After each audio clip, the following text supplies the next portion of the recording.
सम्मानित सनातनी बंधुओं, मैं श्रीनिवास राष्ट्रवादी संस्थापक भारत रक्षा दल ट्रस्ट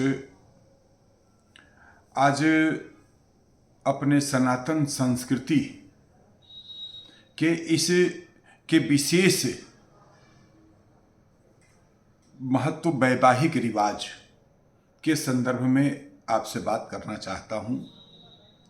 और यह प्रेरणा हमें अभी कुछ देर पहले पूज्य देवकीनंदन ठाकुर जी के एक प्रवचन से मिला, जिसमें उन्होंने हम समस्त सनातनियों से यह अपेक्षा किया है, निवेदन किया है कि आप जब अपने बेटा बेटी का विवाह करते हैं तो उस समय आप हर काम में, जिन कामों में आपको जल्दबाजी करना चाहिए उसमें न जल्दबाजी करके आप वैवाहिक कार्य जब मंडप में पंडित जी मंत्रोच्चारण के साथ दंपतियों का वैवाहिक कार्यक्रम संपन्न कराते हैं, उस दौरान पंडित जी जरा जल्दी करिए, पंडित जी जरा जल्दी करिए, इस प्रकार की भाषा जो बोलते हैं, यह कहीं न कहीं देखिए हमारे यहाँ का जो वैवाहिक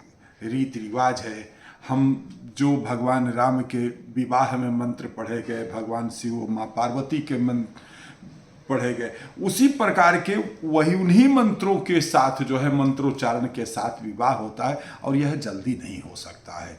इसलिए हम भी पूज्य देवकीनंदन ठाकुर जी के प्रवचन के उस अंश से सहमत होते हुए हम आप सभी लोगों से इस समय वैवाहिक कार्यक्रम चल रहे हैं, लगन बहुत तेजी से चल रही है, सभी लोग अपने अपने बाल बच्चों की जिनके यहाँ शादियाँ पड़ी हुई हैं सब लोग व्यस्त हैं। तो मैं विशेष रूप से उन लोगों से और जिन लोगों के बच्चों की भविष्य में शादियाँ होने वाली हैं, विवाह होने वाला है, उन लोगों से कुछ निवेदन करना चाहता हूँ। सबसे पहला तो निवेदन हम यह करना चाहते हैं कि अब विवाह में फिजूल खर्ची को बंद किया जाए।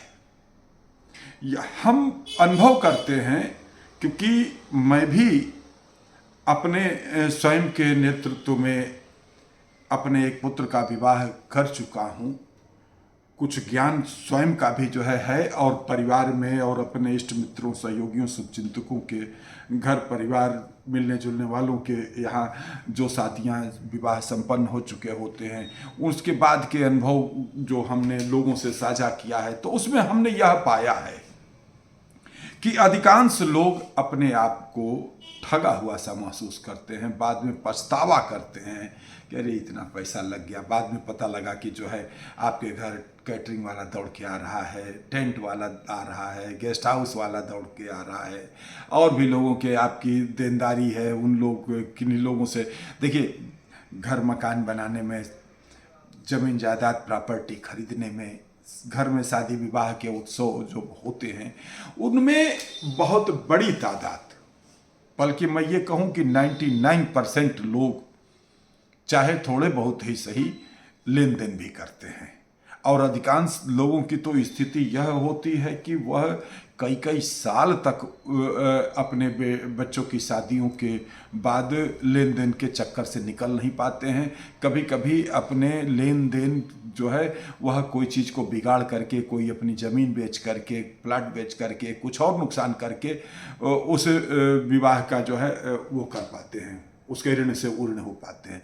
तो इसलिए देखिए, हम लोगों को जब हम सनातन संस्कृति के उद्गम और विकास के लिए जब हम काम कर रहे हैं तो इसमें हम सबकी यह जिम्मेदारी बनती है। जो भी जागरूक सनातनी बंधु हैं, मैं उनसे हाथ जोड़ करके निवेदन करना चाहता हूं, साथियों, सनातन संस्कृति को आगे बढ़ाना चाहते हो तो सबसे पहले जो पूज्य देवकीनंदन ठाकुर जी ने कहा है, विवाह किसी अच्छे पुरोहित के माध्यम से कराइए, जो अच्छे मंत्रोच्चारण से आपके बच्चों की विवाह संपन्न कराएं। सबसे पहला काम तो यह है। दूसरा काम यह है कि विवाह पूर्ण रीति रिवाज के साथ जो है संपन्न हो। वैसे तो मैं आगे बढ़ करके यह भी कहना चाहता हूं कि अगर विवाह हम लोग दिन में करना शुरू करें तो बहुत खर्चे जो है, काफ़ी खर्चे जो है हमारे कम हो जाएंगे। 8-9 बजे 10 बजे बारात यहाँ से निकले और एक ही दिन में सब कार्य संपन्न हो, दोपहर में लोग भोजन करें, उधर विवाह हो और शाम को जो है एक सूक्ष्म जलपान के बाद बारात की विदाई हो जाए, सब लोग अपने जो है घर पहुंच जाएं। और यही कहीं ना कहीं देख लीजिए, आज बारात जाने को तो जो है नाचते कूदते बहुत से लोग जो है जाते हैं, पूरी बस लेकर के और भी गाड़ियों से लोग जाते हैं, लेकिन जाने के साथ ही लोग बाग जो है सीधे भोजन करते हैं और अपनी अपनी गाड़ी उठाए और भरने से निकल लिए। व्यवहार देने वाला है तो व्यवहार दिए और नहीं तो जो है चेहरा दिखाए और उसके बाद निकल ले। लास्ट में होता क्या है कि कुछ गिनती के 5-7 लोग, खास रिश्तेदार 2-4 ठो और परिवार के लोग जो है रह जाते हैं और विवाह हो रहा है। तो हम लोग जो है इस प्रथा को आगे बढ़ाएं, प्रयास करें दिन में शादियाँ करने का। लेकिन खैर कोई बात नहीं है, इसमें मैं बहुत जोर नहीं देना चाहता हूँ, लेकिन मैं जोर इस बात का जो है देना चाहता हूँ। नंबर 1 कि ऐसे पुरोहित का चयन किया जाए जो विधिवत रूप से वैवाहिक संस्कार को संपन्न कराएं। नंबर 2, अब विवाह में के अवसर पर ये फोड़बाजी जो है बंद होनी चाहिए। हमने देखा है स्टेज पर जो है लड़का लड़की जब जयमाल करते हैं तो कुछ लोग जो है लड़की को भी गोद में उठा लेते हैं माला पहनाने के लिए, लड़के को उठा लेते हैं। ये बदतमीजी मैं इसको कहता हूँ, ये इसे मैं असभ्यता के श्रेणी में जो है ले आता हूँ, ये सनातन के मजाक की श्रेणी में लाना चाहता हूँ।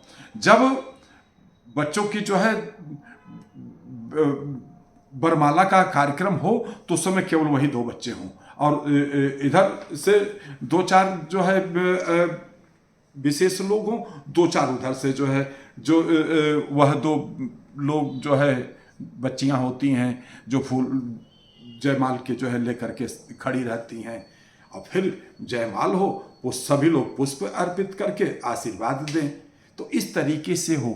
दूसरी बात यह है कि विवाह शादी में ये शराब पीने वालों लोगों को बिल्कुल निमंत्रण कर दीजिए। जो है अश्लील गाने के ऊपर डांसबाजी भी नहीं होनी चाहिए। बिल्कुल सभ्यता और संस्कारों में जो है विवाह कार्य संपन्न हो, इस प्रकार के रिवाज को हम चाहते हैं आगे बढ़ाया जाए।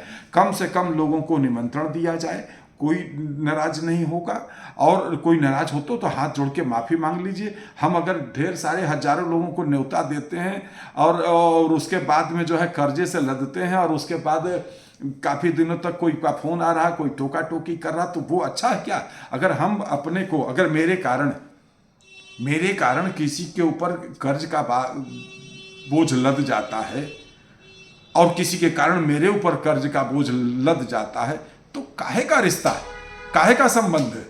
संबंधी बनते हैं तो संबंधी जब हम बनते हैं एक दूसरे के, तो हम दोनों लोगों को एक दूसरे की मनोभावों को समझना चाहिए, आर्थिक स्थिति परिस्थिति को भी समझना चाहिए, एक दूसरे को साथ हाथ मिला करके आगे बढ़ने का भाव होना चाहिए। तभी तो संबंध है, तभी तो हम आप एक दूसरे के हितैषी और शुभचिंतक हैं। तो मित्रों, अब समय आ गया है कि हम लोग जो है अपने अपने घर में, परिवार में अपने सगे संबंधियों को राय दें कि शादी विवाह में फिजूल खर्ची न करें। कम से कम मितव्ययिता के सिद्धांत को अपनाते हुए वैवाहिक संस्कार संपन्न कराएं और ख़ास तौर पे इस बात का प्रयास जरूर किया जाए कि हमारे कारण हमारा रिश्तेदार या हम अपने रिश्तेदार के कारण हम कर्ज में लद जाएं, हम पर आर्थिक दबाव जो है आ जाए। मतलब ये जन सामान्य बात कर रहा हूँ, समाज की स्थितियों परिस्थितियों को देखते हुए मैं यह बात कर रहा हूँ। तो यह संबंध ठीक नहीं है। कम से कम खर्चे में विवाह संपन्न कराए जाएं, कम से कम बहुत ज़रूरी चीज़ों का ही केवल वस्तुओं का उसको उपहार के रूप में जो है दिया जाए, दिखावा बिल्कुल न किया जाए। कम से कम बाराती, कम से कम लोगों को निमंत्रण और कम से कम खर्चे में शादी विवाह के कार्य और विधिवत अपने उपरोहित जी के निर्देशानुसार विवाह हो। यह मैं अपील समस्त सनातनियों से करना चाहता हूँ। मेरे बातों पर थोड़ा विचार करिएगा। संभव है कि आपको अच्छा लगे तो इस बात को आगे बढ़ाने की कोशिश करिएगा। जय मातृभूमि, जय भारत, जय श्री राम।